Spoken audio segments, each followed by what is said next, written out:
नमस्कार मित्रों, आप सभी का डॉक्टर आलोक चैंटिया AIRO NDF चैनल में स्वागत है। और आज हम बात करेंगे वर्ल्ड अल्जाइमर डे पर, विश्व अल्जाइमर दिवस पर, जो 21 सितंबर को पूरे विश्व में मनाया जाता है। यह मानव के उम्र बढ़ने के साथ साथ दिमाग की वह स्थिति है जिसमें व्यक्ति अपने में चुपचाप खामोश रहने लगता है, ज़्यादातर बातों को भूलने लगता है।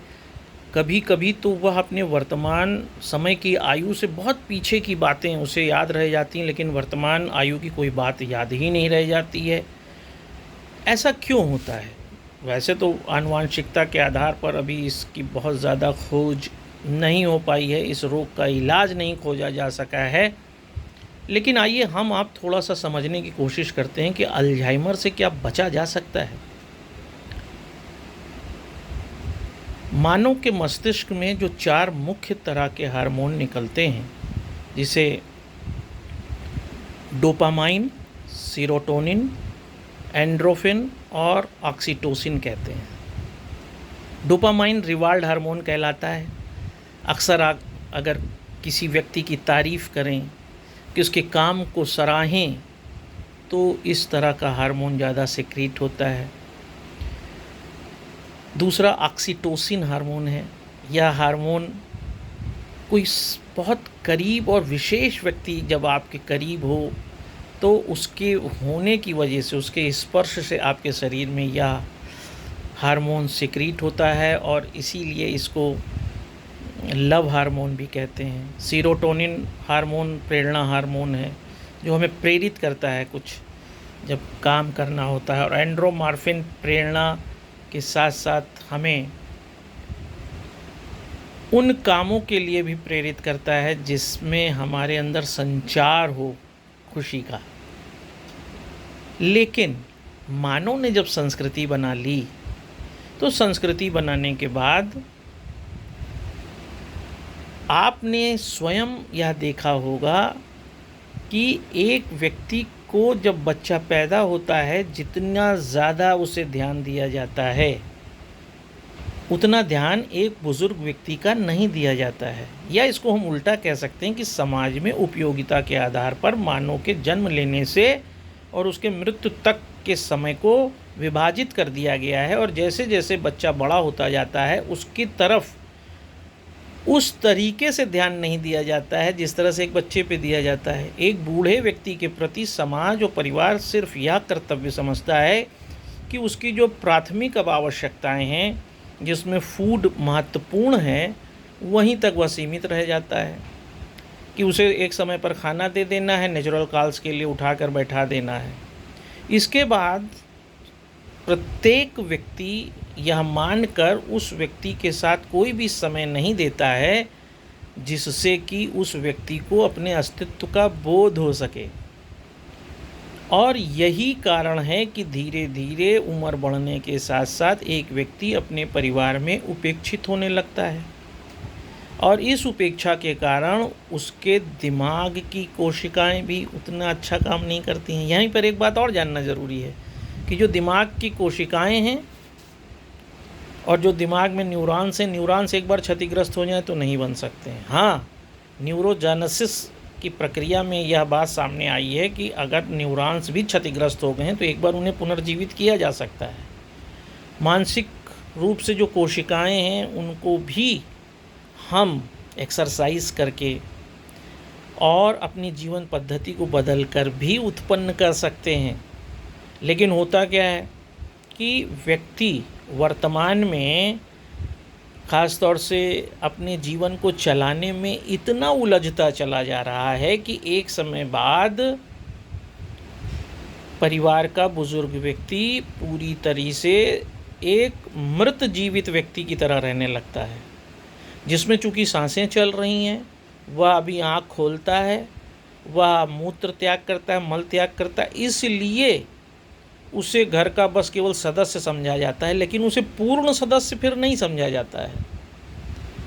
कोई भी व्यक्ति अपने बुज़ुर्ग के साथ बैठकर उन पुरानी बातों को याद करके न हंसना चाहता है, न मुस्कुराना चाहता है। ज़्यादातर घरों की स्थितियाँ यह है कि बुज़ुर्ग के साथ बैठकर कोई सुबह और शाम की चाय नहीं पीना चाहता है, उनके साथ रात के डिनर नहीं करना चाहता है, क्योंकि वह धीमे काम कर खाना खाते हैं, उनको पार्किंसन की बीमारी तो उनका हाथ काँपता है, या वह सो कॉल टेबल मैनर के कारण ढंग से अभी खाना खाने में असमर्थ हो गए हैं। तो ऐसी स्थिति में अपने मूड को अच्छा रखने के लिए उस बुज़ुर्ग व्यक्ति को बिल्कुल घर से अलग थलग स्थिति में रखा जाता है, उसका खान पान बिल्कुल अलग हो जाता है, और ऐसी स्थिति में एकांत में रहते रहते वह व्यक्ति अपने में सिमटता चला जाता है। एक स्वाभाविक सी प्रक्रिया है कि यदि आप किसी अर्जित ज्ञान को रोज न पढ़ें तो कुछ दिन बाद भूल जाते हैं।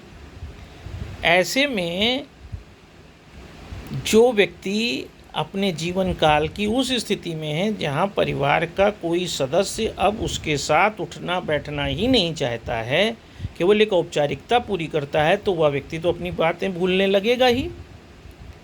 और ऐसी स्थिति में दिमाग उतना जागृत नहीं रह जाता है।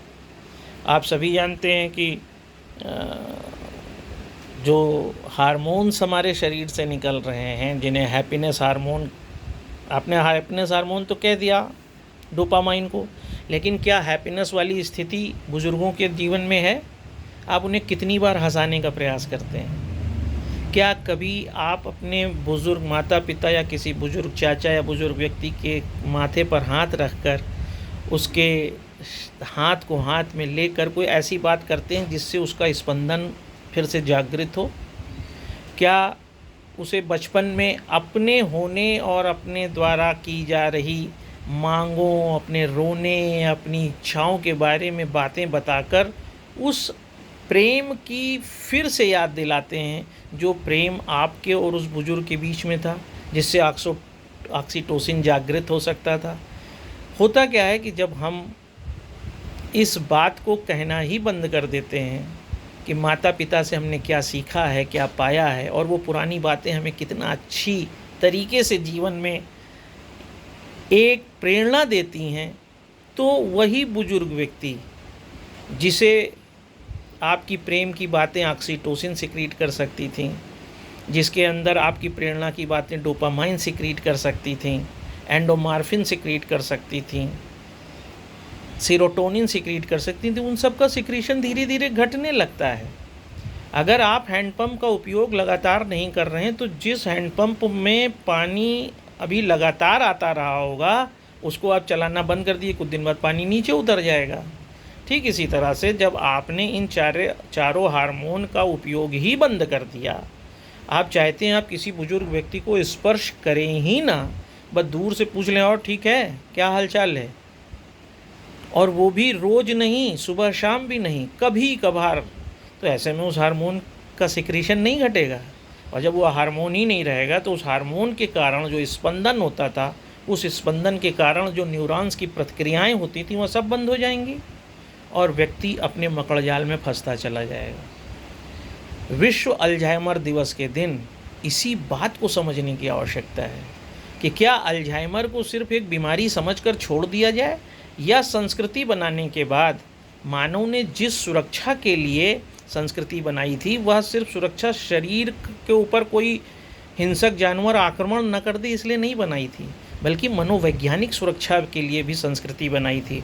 और वो मनोवैज्ञानिक सुरक्षा यही थी कि आपके द्वारा स्पर्श करने से, आपकी अच्छी बातों को सुनाकर उन हार्मोन को काफ़ी लंबे समय तक जागृत अवस्था में और त्वरित अवस्था में रखा जाएगा, जिससे व्यक्ति अपने अंदर के उस हार्मोन के कारण सब कुछ याद रखते हुए अल्जाइमर जैसे रोग से दूर रहेगा।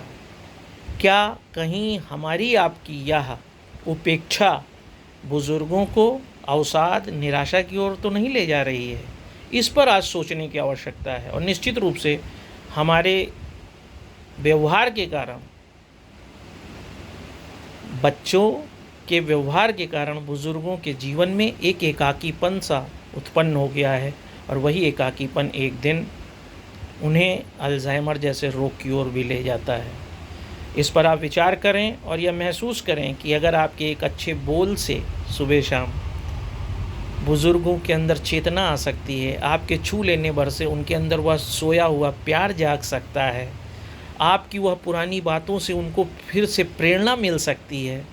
तो निश्चित रूप से अल्जाइमर जैसे रोग को कम किया जा सकता है, और इसमें ना कोई दवा की ज़रूरत है, ना ही कोई झाड़ फूँक की ज़रूरत है सिर्फ विज्ञान को मनोविज्ञान के आधार पे समझने पे, जिसके कारण शरीर की सारी प्रतिक्रियाएं होती हैं।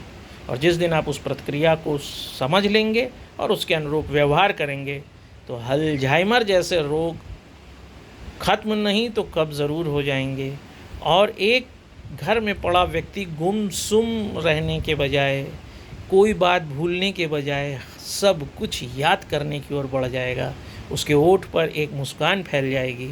और यही विश्व अल्जाइमर दिवस के दिन आपका प्रयास होना चाहिए। मैं ऐसे ही किसी अच्छे वीडियो के साथ फिर आपके साथ होऊंगा। नमस्कार।